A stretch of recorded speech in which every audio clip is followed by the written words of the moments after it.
શરૂઆત કરીશું મહત્વપૂર્ણ સમાચારથી।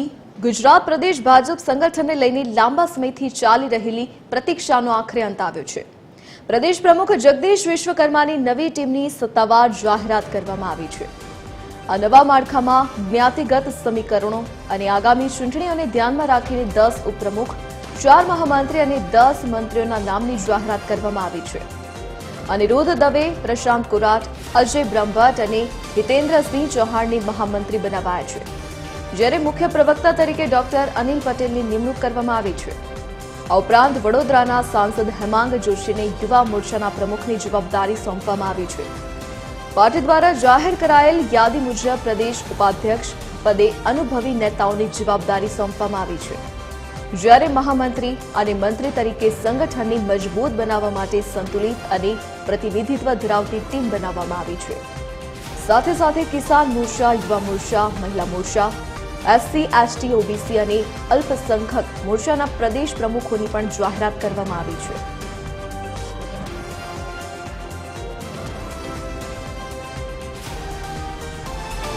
વધુ વિગતો સાથે associate editor Sonal Anadkat phone line પર જોડાઈ ગયા છે।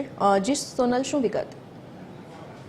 અંતે પ્રદેશ ભાજપ તરફથી તેનું જે સંગઠન છે તેની જાહેરાત કરી દેવામાં આવી છે। જગદીશ વિશ્વકર્માની નવી જે ટીમ છે તે આજથી કાર્યરત થવા જઈ રહી છે। 10 ઉપપ્રમુખ, 4 મહામંત્રી અને 10 મંત્રીઓની જે જવાબદારી છે તે નક્કી કરવામાં આવી છે। સાથે જ કોષાધ્યક્ષ અને કાર્યાલય મંત્રી ઉપરાંત જે મોરચા પ્રમુખો છે 7 તેમની પણ જાહેરાત કરી દેવામાં આવી છે। એક સાથે આજે સંગઠન જાહેર કરવામાં આવ્યું છે। તેમાં ઉપપ્રમુખ અને મહામંત્રીની જો વાત કરીએ તો મોટેભાગે અનુભવી નેતાઓને સ્થાન આપવામાં આવ્યું છે અને જ્ઞાતિ સમીકરણો તેમજ પ્રદેશના સમીકરણો, વિસ્તારના જે સમીકરણો છે તે બેલેન્સ કરી અને સમગ્ર જે સંગઠન જાહેર કરવામાં આવ્યું છે। પ્રત્યેક જિલ્લાને પ્રતિનિધિત્વ મળે તેવો પ્રયાસ કરવામાં આવ્યો છે અને ખાસ કરીને જે જૂના વફાદાર નેતાઓ હતા ભાજપના તે તમામને સ્થાન આપવામાં આવ્યું છે તેવું કહી શકાય। જયદ્રથસિંહ પરમાર જે પૂર્વ મંત્રી રહી ચૂક્યા છે તેમને ઉપપ્રમુખ પદે નિમણૂક કરવામાં આવ્યું છે। ભરત પંડ્યા કે જે પૂર્વ પ્રવક્તા હતા તેમને સ્થાન આપવામાં આવ્યું છે ઉપપ્રમુખ તરીકે। આ પ્રમાણે જે નામો જાહેર કરવામાં આવ્યા છે। સાથે જ મહામંત્રીની જો વાત કરીએ તો અનિરુદ્ધ દવે જે કચ્છથી છે તેમને પ્રતિનિધિત્વ અપાયું છે મહામંત્રી તરીકે। સાથે જ અગાઉ યુવા મોરચાના અધ્યક્ષ રહી ચૂકેલા પ્રશાંત કોરાટ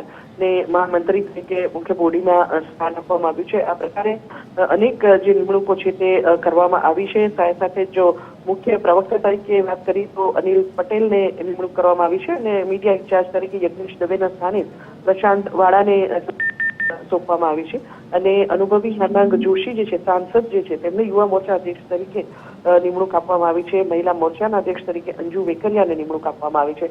સુરત શહેરને પણ પ્રાધાન્ય આપવામાં આવ્યું છે કે જ્યાં પૂર્વ પ્રદેશ અધ્યક્ષ CR પાટીલ બિલોંગ કરતા હતા। એટલે આ પ્રકારે પ્રત્યેક શહેર અને જિલ્લાને યોગ્ય પ્રતિનિધિત્વ મળે, જ્ઞાતિ સમીકરણો પણ જળવાય અને સાથે જ અનુભવનું ભાથું લઈ પણ હવે જે આ નવી ટીમ છે તે કાર્યરત થવા જઈ રહી છે। ખાસ કરીને હવે આવનારી સ્થાનિક સ્વરાજની ચૂંટણી માટે પણ જે આ સંગઠન છે તે કાર્યરત થશે અને ભાજપ હંમેશા ઇલેક્શન મોડમાં જ રહેતો હોય છે, માટે જે જવાબદારી સંગઠનને સોંપવામાં આવી છે ઇલેક્શન મોડ લગભગ આજથી ચાલુ થઈ જશે તેવું ચોક્કસપણે કહી શકાય। જી સોનલ, વિગત બદલ આપનો આભાર।